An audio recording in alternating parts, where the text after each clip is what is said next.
Good evening. Good evening and welcome to historic Williamsburg. We are gathered here in the chambers of the House of Burgesses.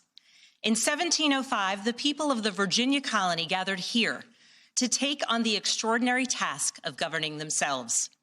Before there was a Declaration of Independence, a Constitution, or a Bill of Rights, there were people in this room. The people who served here ultimately dreamed of what a new nation, unlike anything the world had ever seen, could be. The United States was founded on the idea that ordinary people could reject the unacceptable excesses of poor leadership, band together to demand better of their government, and create a nation that would be an example for the world. And this year, as we celebrate 250 years since America declared our independence from tyranny, I can think of no better place to speak to you as we reflect on the current state of our union. Tonight, as we watched our nation's lawmakers gather for a joint session of Congress, we did not hear the truth from our president. So let's speak plainly and honestly. And let me ask you, the American people watching at home, 3 questions. Is the president working to make life more affordable for you and your family? Is the president working to keep Americans safe both at home and abroad? Is the president working for you? As I campaigned for governor last year, I traveled to every corner of Virginia, and I heard the same pressing concern everywhere. Costs are too high in housing, healthcare, energy, and childcare. And I know these same conversations are being had all across this country. Because since this president took office last year, his reckless trade policies have forced American families to pay more than $1,700 each in tariff costs. Small businesses have suffered, farmers have suffered, some losing entire markets. Everyday Americans are paying the price. And even though the Supreme Court struck these tariffs down 4 days ago, the damage to us, the American people, has already been done. Meanwhile, the president is planning for new tariffs, another massive tax hike on you and your family. And Republicans in Congress, they remain unwilling to assert their constitutional authority to stop him. They're making your life harder.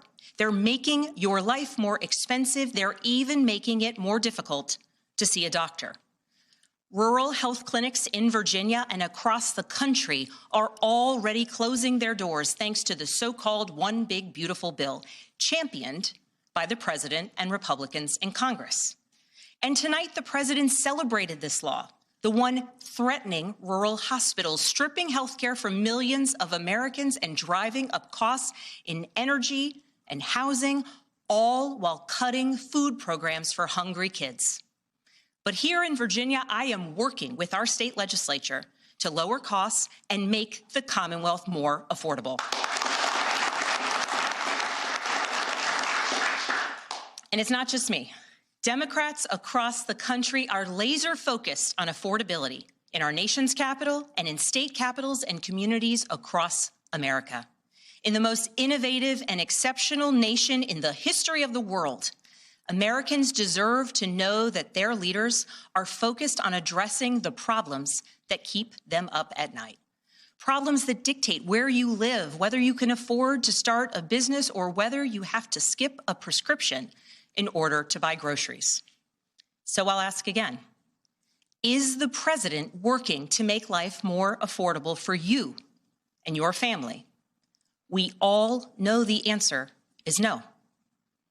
I grew up in a house of service. My mother was a nurse and my father was a career law enforcement officer. I began my career by following in my father's footsteps as a federal agent working money laundering and narcotics cases. I worked side by side with local and state police to keep our community safe and to uphold and enforce the law. Law enforcement officers across the country know that it is a unique responsibility to do the serious work of investigating crimes, comforting victims, and making arrests.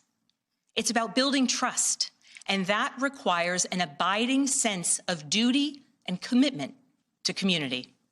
And yet, our president has sent poorly trained federal agents into our cities, where they have arrested and detained American citizens and people who aspire to be Americans. And they have done it without a warrant. They have ripped nursing mothers away from their babies. They have sent children, a little boy in a blue bunny hat, children to far-off detention centers, and they have killed American citizens in our streets. And they have done it all with their faces masked from accountability. Every minute spent sowing fear is a minute not spent investigating murders, crimes against children, or the criminals defrauding seniors of their life savings. Our president told us tonight that we are safer because these agents arrest mothers and detain children. Think about that. Our broken immigration system is something to be fixed, not an excuse for unaccountable agents to terrorize our communities.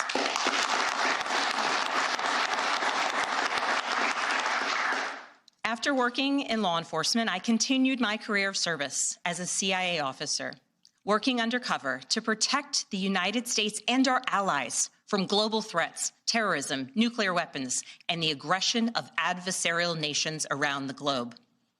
But as the president spoke of his perceived successes tonight, he continues to cede economic power and technological strength to Russia, bow down to China, bow down to a Russian dictator, and make plans for war with Iran. Here's the truth. Over the last year, through DOGE, mass firings, and the appointment of deeply unserious people to our nation's most serious positions, our president has endangered the long and storied history of the United States of America being a force for good. So I'll ask again, is the president working to keep Americans safe, both at home and abroad? We all know the answer is no. In his speech tonight, the president did what he always does. He lied, he scapegoated, and he distracted. And he offered no real solutions to our nation's pressing challenges, so many of which he is actively making worse. He tries to divide us. He tries to enrage us, to pit us against one another, neighbor against neighbor. And sometimes he succeeds. And so you have to ask, who benefits from his rhetoric, his policies, his actions, the short list of laws he's pushed through this Republican Congress? Somebody must be benefiting.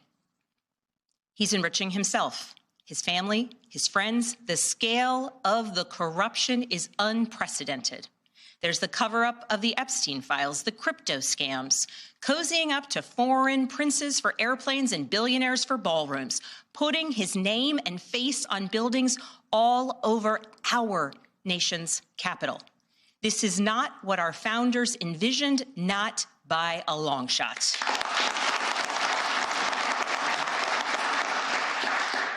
So I'll ask again, is the president working for you? We all know the answer is no. But here's the special thing about America.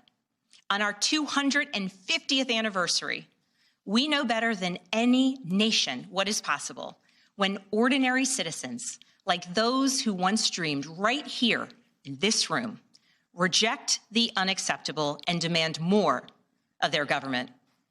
We see it in the determination of students organizing school walkouts all across the country, whose voices are becoming so powerful that the governor of Texas seeks to silence them. We see it in the bravery of Americans in Minnesota standing up for their communities, from peacefully protesting in sub-zero temperatures to carpooling children to school so that their immigrant parents are not ripped away from them in the parking lot. As a mother of 3 school-aged daughters, I am inspired by their bravery, but I am sickened that it is necessary. And Americans across the country are taking action.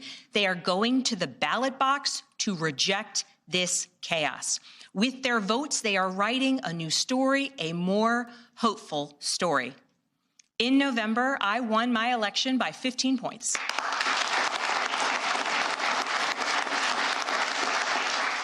And we won 13 new seats in our state legislature.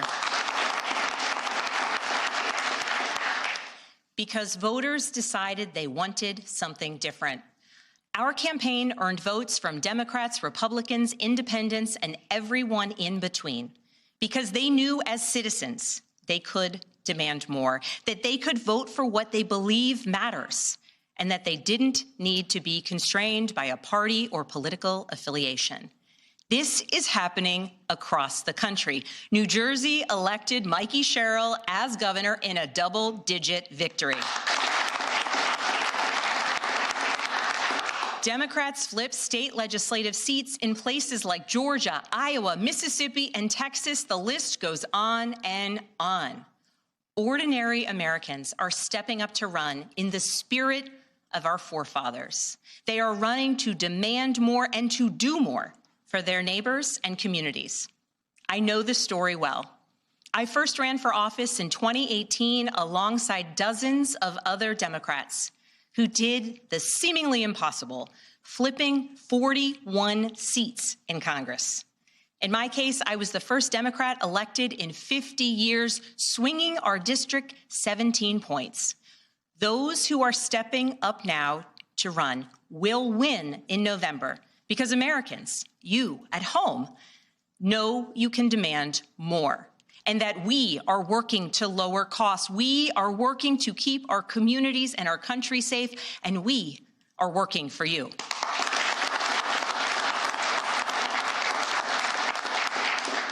In his farewell address, George Washington warned us about the possibility of, quote, cunning, ambitious, and unprincipled men rising to power.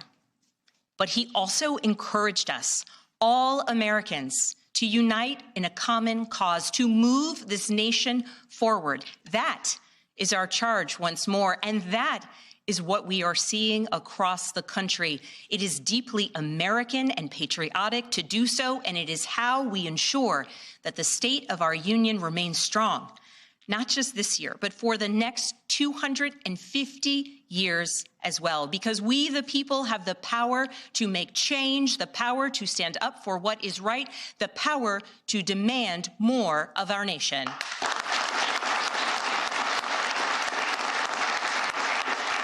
May God bless the Commonwealth of Virginia, and may God bless the United States of America.